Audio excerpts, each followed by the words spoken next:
እንጂ ሁለት ልጅ ሶስት ልጅ ስለተወለደ ምናምን የሚባል ነገር የለም። እንደዚህ እንዴ ስትስማማ ነው የምትኖረው አይደል? ስትፋቀር ስትዋደድ ነው የምትኖረው እንጂ ካልተፋቀር ካልተዋደድክ ግድ አለብህ እንዴ? ማንም ሊያስገድድ እኮ አይችልም። ነገሩን በጣም በብዙ አይነት መንገድ እያወዘጋገቡት ነው ያሉት እና እኔ በምን አይነት አማርኛ እንኳን ማስረዳት እንዳለብኝ ግራ እየገባኝ ነው አሁን ማለት ነው።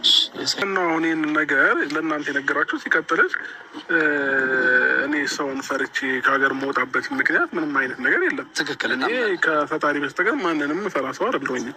በመጀመሪያ ደረጃ የትኛውንም ሰው እንዳመጣጡ መመለስ የምችል ሰው ነኝ። ከዛ ባለፈ እኔ ላይ ምንም ነገር ያስቡ ምንም ነገር ያቅዱ እነሱ ያቀዱት ነገር ደግሞ ይሳካል ማለት አይደለም። ገባ? እኔ እነሱን ፈርቼ ከዚህ ሀገር መውጣበት ምንም አይነት ምክንያት የለኝም። አዎ እኔም እኮ ቅድም ብያለሁ። እውነት ጋር ከምናምን ጋር የተያያዘ ነገር አይደለም። ሀሚሩ የሰማችሁት ነገር ካለ በግልጽ አማርኛ በካሜራ ፊት ለነገ መረጃ ይሆናል። በካሜራ ፊት ያለውን ነገር እውነታውን ተናገሩ። አይ ካላችሁኝ ግን እኔ ምንም አይነት ከሀገር መውጣበት ምክንያት አይኖረኝም። ማናቸውም ዳኒም ይሁን ሩታም ሄርሜላም ማናቸውም ይሁን ያሰቡት ነገር ያቀዱት ነገር ካለ እንዳሰቡት እንደቅዳቸውን መልሳቸዋለን እንጂ እኔ እነሱን ፈርቼ ከሀገር መውጣት።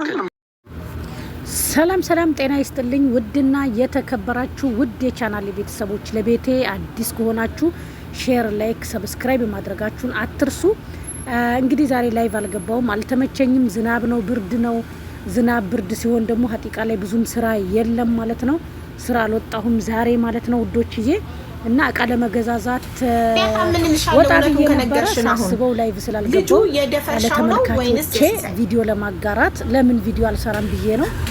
እንግዲህ ቲክቶከኞቹ መለኞቹ አብርሽና ሩታ እንግዲህ የሩታ ግብረ አበሮች ወይም ደግሞ ዳኒ ያቺ ዝብዝፏ ሴትዮ ጓደኞቿ ግብረ አበሮቿ ዘመዶቿ ነን ምናምን ባዮቹ እንግዲህ አንዴ እርጉዝ ናት፣ አንዴ እንዲናት፣ አንዴ እንዲናት እንግዲህ በቅናት ሊያብዱ ነው። ዛሬ ደግሞ መግቢያው ላይ እንዳስገባሁላችሁ ዝሆን የሚያካክሉ ወንዶች መጥተው አብርሽን በግዴታ አብርሃት ትሆናለ ከውጭ ከሀገር ልትወጣ ነው ተብሏል፣ ወሬ ሰምተናል፣ እንዲ ነው በማለት ልጁን እያስገደዱት ይገኛሉ። በነገራችን ላይ መንገድ ላይ ነኝ እየሄድኩ ነው እና ማለት ነው። ቆይ እኔ የምለው ጥያቄ አለ ለተመልካች ሁሉም ሰው እንደራሱ ነው አንግል የሚያስበው እና ለተመልካቾች ጥያቄ አለኝ። የምሬን ነው የምነግራችሁ። ቆይ ትዳር በግድ የሚሆን ነገር አለ እንዴ? ትዳር በጉልበት የሚሆን ነገር አለ እንዴ? ትዳር እስቲ ቆይ ንገሩኝ። እውነቴን እኮ ነው። ለምን ሰው እኮ 10 ልጅ እንኳን ወልዶ ይለያያል። የሰው ልጅ ሲስማማና ሲፋቀር ብቻ ነው። ወንድ ልጅ ደግሞ ልንገራችሁ፣ የምሬን ነው፣ እንደ ሴት አይደለም።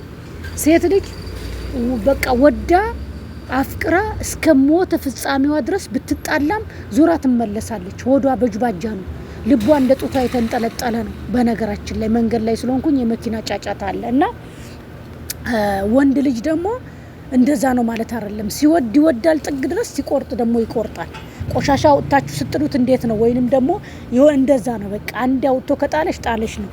ሲቀጥል ደግሞ ማለት ነው ልንገራችሁ። ሲቀጥል ደግሞ ምን ብዬ ልንገራችሁ? የሆነ ሰው እያዋራኝ በዛው ወሬ የረሳሁት ማለት ነው። ቡና እየጠጣሁኝ ነው ደግሞ ሞቅ እንዲያረገኝ ከእንቅልፌ ስለተነሳው እንድነቃቃ ብዬ ማለት ነው። ይሄ ደግሞ ሹፌሬ ነው ማለት ነው። የሚወስደኝ የሚያመጣኝ እሱ ነው። ከስራ ቦታ ትንሽ ራቅ ያለ ቦታ ስለሆነ አሁን የተከራየሁት ሹፌሬ ያስፈልገኛል። ለዛ ነው ይሄ ሹፌሬ ነው ማለት ነው። በነገራችን ላይ ጋቢና ስቀመጥ አንዳንዶቻቸው እንደ ባሌ የሚያዩት ሰዎች አሉ። ባሌ ቢሆን አስተዋውቃችሁ ነበር ማለት ነው። ሌላው ደግሞ ሰው ወደ ገደለው ስገባ ጅብ ከሄደ ውሻ ጮኸ። ሴቶችዬ እኔ ዛሬ ለሴቶች ነው ለሴቶች ማለት ሴቶችዬ ምነግራችሁ ነገር ቢኖር ማለት ነው የምሬን ነው ምነግራችሁ ለሴቶች በቃ ሴቶችዬ ትዳር ስትይዙ ባል ስትይዙ በተለይ ከወለዳችሁ በኋላ አንገታችሁን ሰበር አድርጋችሁ ባልሽ ወጣት ነው ገና ብዙ ነገር ያምራሉ ሩጣ ያልጠገበ ነው ገና ከመጋባታችሁ ነው ወዲያው ዘለሽ ልጅ ላይ ፊት ያልሽው ተምረሽ አልጨረሽም ስራ አልያዝሽም ገባሽ ዝም ብለሽ ሚዲያ ላይ ወጥተሽ እየለፈለፍሽ ገንዘብ ስለምታገኝ ብቻ ማለት ነው ሩታ ተብየዋ ማለት ነው።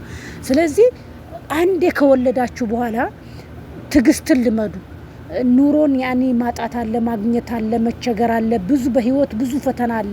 ምድር የፈተና ምድር ናትና ብዙ ውጣ ውረዶች አሉ። አንቺ ግን በቅናት ፍርድ ቤት 3 4 ሄደሽ ተመላልሰሽ ራስሽ በራስሽ ፈተሽ ካልፈረምክ ብለሽ በህዝብ ፊት ህዝብ እኮ ታዝቦሻል። ህዝብ በጣም ይወድሽ ነበር ያከብርሽ ነበር። ስታለቅሽ የየ ስትይ ያዙ ልቀቁኝ ስትይ ምናምን በቃ በጣም ነበረ የሚወዱሽ የሚያዝኑልሽ። ግን እየዋልሽ እያደርሽ ምሰሪያቸው ተግባራት አንደኛ ያዞምባ ነው ይዘሽ ምትመጪው፣ ሁለተኛ ውሸታም ነሽ፣ ሶስተኛ አስመሳይ ነሽ፣ አራተኛ ለገንዘብ ህይወትሽን ምትሰጪ ሰው ነሽ። ገባሽ አይደለ? ለገንዘብ ህይወትሽን ምትሰጪ ሰው ነሽ። ስለዚህ ይሄ ነገር ለምን እንደዚህ ታደርጊያለሽ? ለምንድን ነው እንደዚህ የምታደርጊው? በጣም ነው የሚያስጠላው። ሩታ ተብዬ ሴትዮ እውነት እኔ ብታደርሱላት ደስ ይለኛል። በጣም ባለጌ ነሽ። አሁን አልፈልግህም ብለሽ አውጥተሽ የጣልሽውን ዛሬ አንቺ የጣልሽውን አንስታ ሜልዬ እንዲህ ስትንከባከበው ስትይዘው፣ አንቺ ደግሞ በቃ ያዙ ይልቀቁኝ፣ አረገዝኩ፣ ወለድኩ፣ ሄድኩ፣ መጣሁ ምናምን ትያለሽ ማለት ነው። እና ጅብ ከሄደ ውሻ ጮኸ። ሩታ የራስሽን ኑሮ አርፈሽ ኑሪ። የሰው ህይወት አትበጥብጪ። ልጅ ባረገዛ አይደለም ባል የሚያዘው በልጅ አይደለም። መሃን ሆነው እኮ ስንት ሴቶች ናቸው ትዳራቸውን ይዘው አሳምረው ሰላም ኑሮ የሚኖሩት። እውነቴን ነው። እሱ መውለድ እየቻለ እሷ ሳትወልድ ለጸባይዋ ብቻ ለመልካምነቷ ብቻ ብሎ እኮ ከማዲንጎ ምናምን እያመጡ እኮ የሚያሳድጉ ስንት መልካም ባለትዳሮች አሉ። ገባሽ? በልጅ አይደለም ባል የሚያዘው ወዘተ። ሌሎቹም ሴቶች በሩታ ትምህርት ውሰዱ ነው ምለው። እኔ የምሬን ነው የምነግራችሁ። ሩታ ከአመጣጧ እስከ መጨረሻዋ ድረስ ለሚማርበት ሰው ይማርበታል። የምሬን ነው የምነግራችሁ። ልጅ በፈለፈለ አይደለም። ብዙዎቻችሁ ወንድ ልጅ የሚያዘው በልጅ ይመስላችኋል። ብዙዎቻችሁ ወንድ ልጅ የሚታሰረው በልጅ ይመስላችኋል። አይደለም። መልካም ስነ ምግባር እናቱኝ፣ ለልጆችሽ መልካም እናቱኝ። ልጅሽ ነገ አድጎ ያንቺን ቪዲዮ ያያል። መልካም ሁኝ። ትላንትና ላይቭ ላይ ስናገር ከነሱ ራሱ ረጂ እያላችሁ አንዳንድ ነገር ስትሉ የነበራችሁ ሰዎች አላችሁ። ደህና ናችሁ? እኔ ምን ከነሱ ራስ ወረድኩ አልወረድኩ? የሚዲያን ወደ ሚዲያ ነው። አስተያየት መስጠት ደግሞ ግዴታዬ ነው። ለምን አስተያየት ሰጠሽ፣ ለምን ተናገርሽ ምትሉኝ ነገር የለም። ሌላው ደግሞ ብዙን የዘቀዘቃችሁ እህቱን የተለያየ ነገር የምትናገሩ ሰዎች አላችሁ። ምን አገባችሁ እናንተ? ስለ ብዙ ምን አገባችሁ እናንተ? እሷ ወንድሟ ነው። እስከ ዛሬ ለሩታ ነው ስደግፍ የነበረው። አንድ ቀን ለአብርሽ ደግፍ አታውቅም።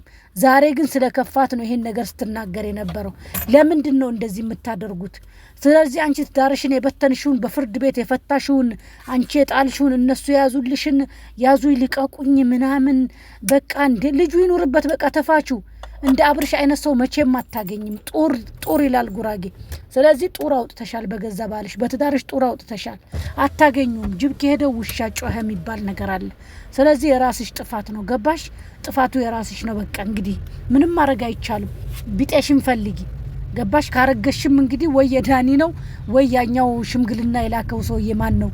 ሴት ፊት ሴት የመሰለ ወይ የሱ ነው። እንግዲህ ምንም ማድረግ አይቻልም። እና ከአብርሃም ራስ ወረድ በይ። እሱ አይፈልግሽም። ይኑርበት፣ የራሱን ህይወት ይኑርበት፣ የራሱን ትዳር ይኑርበት። ሰላሙን ስጪው፣ አትረብሹ። በቃ ይሄን ነው የምነግርሽ ውዶችዬ። ደግሞ አበረታቱኝ፣ ውድድድ ነው ማደርጋችሁ። ለምትሰጡኝ ሀሳብ አስተያየት ደግሞ በጣም አመሰግናለሁ። ዘሙካ አትጥፊ፣ ፈትፍችልን፣ ጫወታሽ ደስ ይለናል ለምትሉ አልጠፋም፣ እመጣለሁ። ስላልተመቸኝ ነበረ ከእንግዲህ እመጣለሁ። ላይቭ ሲመቸኝ ላይቭ ካልተመቸኝ ቪዲዮ በመልቀቅ እንግዲህ አበረታቱኝ። ሀሳብ አስተያየታችሁን ኮሜንት ላይ አስቀምጡልኝ፣ አበረታቱኝ። ዛሬ ስራም አልወጣሁም፣ ደብሮኝ ነው ቤት የዋልኩትኝ ልብስ ምናምን ሳጣጥብ ማለት ነው። እና እንግዲህ እኔም የመሰለኝን አስተያየት ነው የሰጠሁት። እናንተም የመሰላችሁን አስተያየት ስጡ። አብርሽ ደግሞ በአቋምህ ጽና ማለት ነው። እቺ ልጅ ልጠቅም ሳይሆን የሆነ ያሰበችው ያቀደችው ነገር አለ ማለት ነው። ጠንቀቅ በል ማለት ነው። ራስክን ጠብቅ። አይዞክ፣ ብዙም በአቋምሽ ቀጢ። እንግዲህ ተልባ ቢንጫጫ በአንድ ሙቀጫ የሩታ ደጋፊዎች ወይም ቱፎዞች እንግዲህ ተንጫጩ። መልካም መንጫጫት፣ መልካም የማረር ዘመን፣ መልካም የመንገብገብ ዘመን ይሁንላችሁ።